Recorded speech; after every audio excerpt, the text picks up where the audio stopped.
ఏపీలో ఆ జిల్లాలో చిత్ర విచిత్రమైన పరిస్థితి.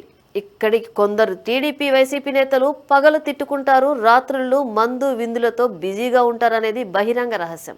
ఇక్కడున్న మెజారిటీ టీడీపీ రెడ్డి కులం నేతలే వైసీపీ రెడ్డి కులం నేతలతో కలిసిపోయారట.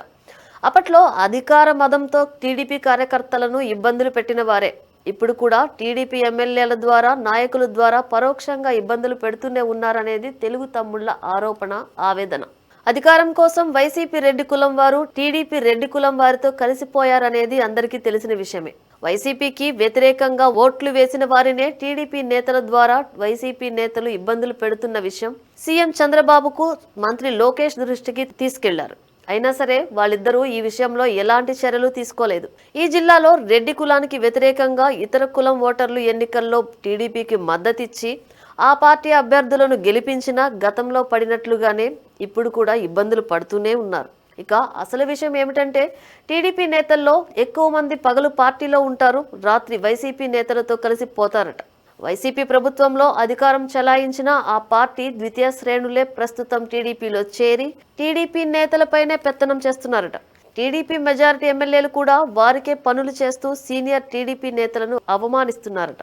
చివరకు టీడీపీ మంత్రి కూడా వైసీపీ వారికే సహకరిస్తున్నారట. ఇక్కడ వివిధ హోదాల్లో పనిచేస్తున్న అధికారులనే వైసీపీ నేతలు టార్గెట్ గా పెట్టుకుని విమర్శలు, ఆరోపణలు చేస్తున్నారంటే టీడీపీ నాయకులు వారితో తెర వెనుక కుమ్మక్కు అయ్యారని స్పష్టమవుతోంది. ఇక్కడ జరుగుతున్న ఘటనలు అన్ని చంద్రబాబుకు తెలియకుండా ఉంటాయా అనేది ఇప్పుడు జిల్లాలో బాగా వినిపిస్తున్నమాట. మళ్లీ ఎన్నికలు ఎప్పుడు జరిగినా వైసీపీ వాళ్ళు ఇంట్లో కాలుపై కాలు వేసుకుని కూర్చుని అవలీలగా విజయం సాధించడం ఖాయమని, టీడీపీ అభ్యర్థులు ఘోరంగా ఓడిపోవడం ఖాయమంటున్నారు జిల్లా వాసులు. ఆ ఉమ్మడి జిల్లాలో వివిధ హోదాల్లో పనిచేస్తున్న ప్రభుత్వ అధికారులే ఆఫ్ ది రికార్డుగా ఆవేదనగా చెబుతున్నారంటే అక్కడ పరిస్థితి ఎంత దారుణంగా ఉందో. వైసీపీ నేతలతో టీడీపీ నేతలు ఎంతగా కుమ్మక్కయ్యారో ఈజీగా తెలిసిపోతుంది. మేము టీడీపీ నాయకులకు భయపడం, కానీ కొందరు అధికారులకు తప్పనిసరిగా భయపడుతున్నాం అని వైసీపీ నేతలే అంటున్నారు.